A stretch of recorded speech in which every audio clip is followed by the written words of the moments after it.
Bon alors aujourd'hui, vidéo placée sous le signe du, freestyle. Ça y est, j'en ai marre de faire des vidéos, trop complexes, des astuces trop compliquées, donc on va faire un truc un petit peu plus, amusant, que d'habitude. Ça n'empêche que vous allez quand même apprendre des choses, vous inquiétez pas. Alors pourquoi, j'ai, cette idée? En ce moment, je vois passer, sur, Twitter notamment, des vidéos, créées avec l'IA qui sont assez, virales, mine de rien et qui sont complètement, what the fuck. Donc je vais vous montrer les vidéos, en question, en tout cas quelques-unes et après on va voir ensemble comment faire parce que vous allez voir que finalement c'est pas si simple. Je pensais que c'était facile et en fait pas du tout. Donc c'est parti, je vous montre ça et après on passe au tuto. Juste avant de démarrer, je vous avertis, j'ai créé une fiche récapitulative. Vous pouvez la télécharger, c'est le premier lien qui se trouve dans la description de la vidéo. Vous aurez tous les outils, tous les liens. Vous aurez un récapitulatif de tout ce que je vais vous dire dans cette vidéo parce que ça va être quand même un peu dense. Donc si ça vous intéresse, premier lien en description, c'est téléchargeable gratuitement. Alors les vidéos en question, alors, je vais vous en montrer deux ou trois, pas plus. Alors j'ai celle-là par exemple, vous voyez quand même un 2,7 millions de vues. C'est une vidéo Game of Thrones. Alors je vais vous montrer, vous allez voir, c'est totalement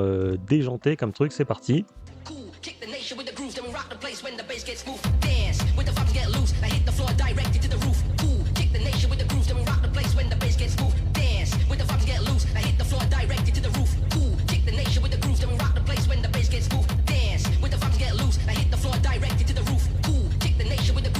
Bon, vous voyez un peu le truc, ça part complètement en live. Il y a aussi celle-là là, avec Stephen Hawking, bon, qui fait du fauteuil roulant en mode tuning un peu. Enfin voilà, c'est vraiment n'importe quoi. C'est un peu spécial comme truc. Bon, voilà, c'est what the fuck quoi. Et moi, bon, ça m'amuse. Je vais vous en montrer une autre sur laquelle j'étais tombé. C'était celle-là. Allez, je vais la mettre en x2. Alors en fait, le but c'est que ça parte vraiment en live comme ceci, que ça n'ait aucun sens. Donc humour un peu particulier, mais bon, moi je trouve ça amusant. Et le but, c'est d'essayer de faire à peu près la même chose. Donc je vais vous montrer comment vous pouvez faire. Et vous allez voir, c'est pas si simple que ça, parce que moi j'étais parti sur un truc en me disant bon bah suffit de faire extend en fait la vidéo, hein. Pour l'instant je bosse sur Kling, mais vous pouvez le faire aussi sur Luma ou sur Runway. Ça pose pas de problème, c'est juste que bon, je peux pas avoir des abonnements à tous les outils, ça commence à coûter un peu cher. Donc je me suis dit tout bonnement, bah, on prend une vidéo et on fait extend. Alors déjà, première chose que je dois vous dire par rapport à ça, vous savez, sur Kling il y a deux versions, il y a la version 1 et il y a la version 1.5. Donc la version 1.5 c'est la dernière sortie, donc c'est le modèle le plus performant, sauf que vous voyez, extend ça n'existe pas. Tout ce qui a été généré avec la version 1.5, déjà on peut pas extend, donc déjà c'est un peu embêtant, ce qui fait que faut partir d'une vidéo qui a été créée avec Kling 1.0, donc la première version, vous le voyez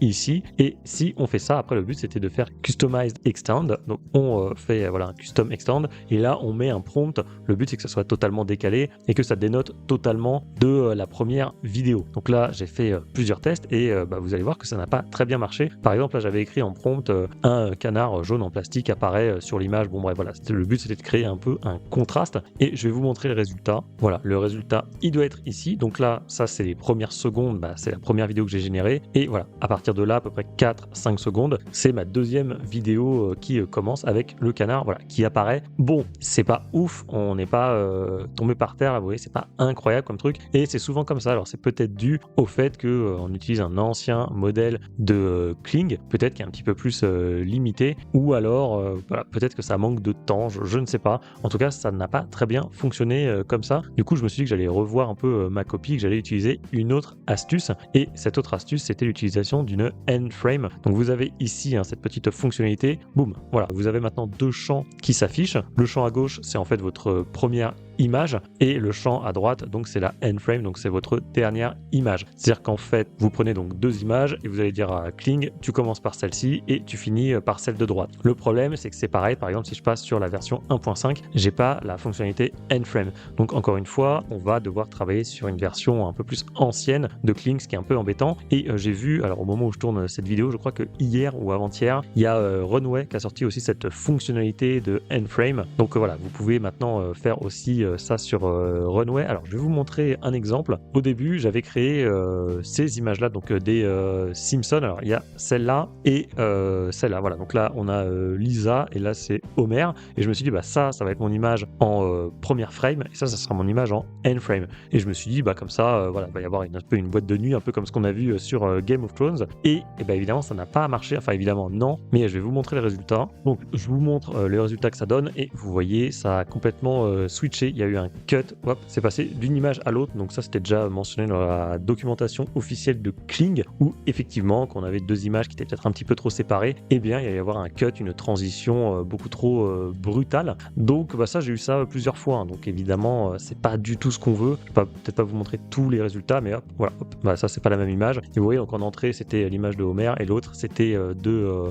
Lisa en N-frame. Donc ça n'a pas marché. Et donc ça commençait à se compliquer parce que j'avais plus trop d'options. Alors voilà ce que j'ai fait. En fait, je suis parti du coup de cette image-là. Donc ça, je suis sur image editor, hein, de Midjourney. Et en fait, après, le but, je me suis dit, ça allait être de réduire l'image comme ceci et de garder en fait une partie de l'image. Et après, je recrée une image ici en rajoutant par exemple donc Lisa Simpson des Simpsons est en train de danser, etc. Je lui ai mis une image de référence ici en CRF, donc en caractère référence, pour que le personnage puisse se créer. Ensuite, j'ai fait Submit, et alors je vais vous montrer les résultats que ça m'a donné. Voilà, donc ça, c'est l'image de base, et la deuxième image, maintenant, c'était celle-là. Vous voyez, les platines, là, à gauche, on les retrouve à droite, ici. Donc, pourquoi j'ai fait ça? C'était pour pouvoir permettre à Kling d'avoir un environnement vraiment similaire et éviter d'avoir des transitions trop brutales. Et en travaillant comme ça a beaucoup mieux marché. Donc là, pareil, je vais vous montrer les résultats. Ou là, voilà, je vais le mettre en x2. De toute façon, après, je vais vous montrer le résultat final. Et vous voyez, cette fois-ci, on a bien une espèce de travelling.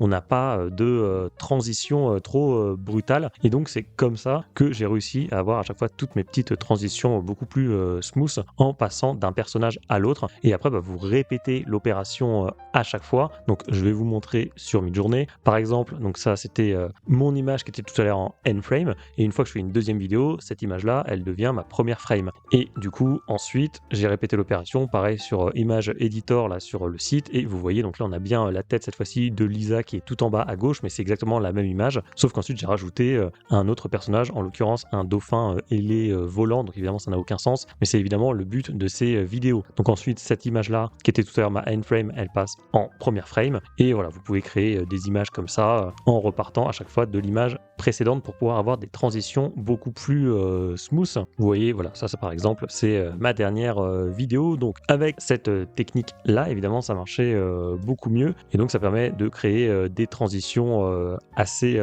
amusantes. Et évidemment, le but du jeu maintenant, alors je vais vous montrer, par exemple avec avec ce prompt là, le but après c'est de rajouter quelque chose qui n'a absolument rien à voir et qui va faire un énorme contraste. Donc là par exemple, voilà, on a Lisa Simpson qui est en train de danser frénétiquement, et en arrière-plan du coup on a un dauphin ailé qui se ramène dans le ciel. Donc voilà, c'est ça le but en fait de ces vidéos un petit peu amusantes. Donc maintenant qu'on a vu ça, je vais vous diffuser du coup la vidéo que j'ai créée avec 2-3 montages après sur Filmora, donc le logiciel de montage que j'utilise. Et vous allez voir qu'on peut obtenir des résultats assez amusants. Donc c'est parti, je vous diffuse ça. Ça dure pas très longtemps, après vous pouvez extendre le truc à l'infini, mais voilà, ça vous donnera un bon aperçu du truc.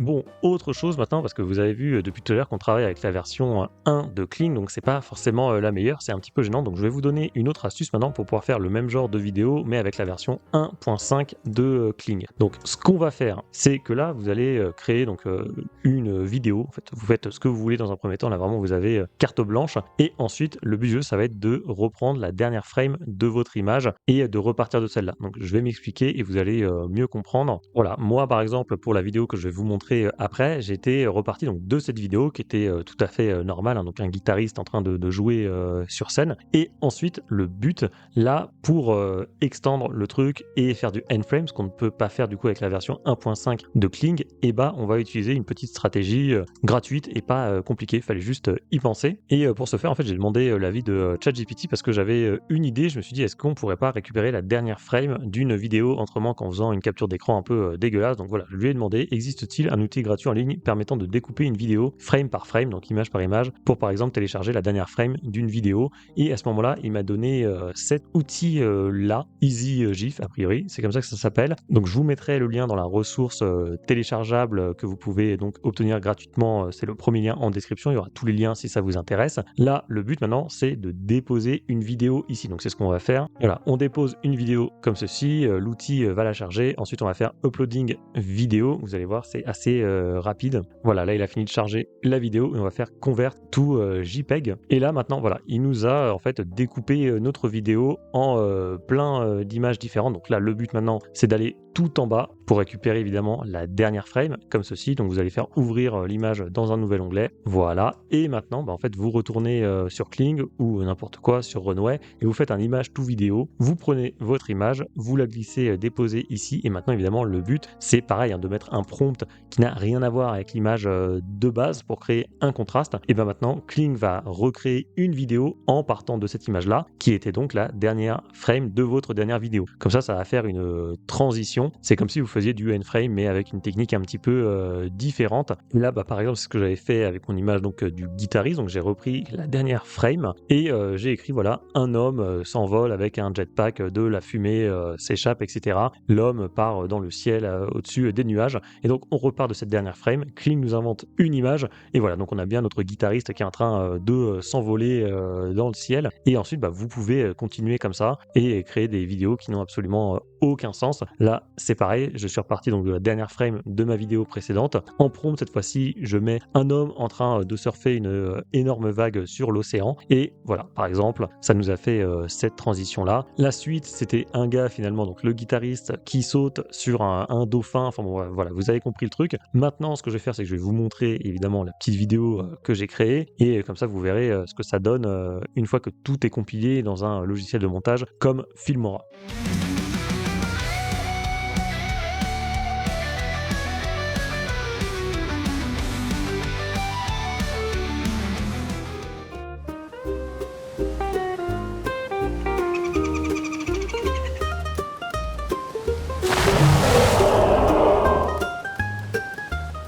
Voilà, bon, alors c'était pas la vidéo la plus inspirée que j'ai pu faire. Je préférais celle des Simpsons, mais au moins vous avez compris le truc. Moi, je trouve ça assez drôle comme type de vidéo. Donc, si vous voulez en refaire, voilà, vous avez les techniques maintenant. Et n'oubliez pas que ça peut marcher, je pense, sur d'autres outils et pas seulement sur Kling. Enfin, c'est sûr d'ailleurs que ça peut marcher sur d'autres outils comme Runway ou Luma, par exemple. Voilà, du coup, écoutez, on va s'arrêter là. Je vous rappelle que vous avez la fiche récapitulative de ce tuto. Vous pouvez la télécharger gratuitement. C'est le premier lien qui se trouve en description. Comme c'était un peu dense, qu'il y avait pas mal d'informations, au moins ça vous aidera à mieux vous y retrouver. Et enfin, je vous affiche en plein milieu de votre écran le tuto que j'avais fait sur Kling, puisque j'avais réalisé un clip entier avec cet outil. Donc si vous voulez avoir d'autres astuces sur cet outil, je vous invite vivement à regarder ce tuto.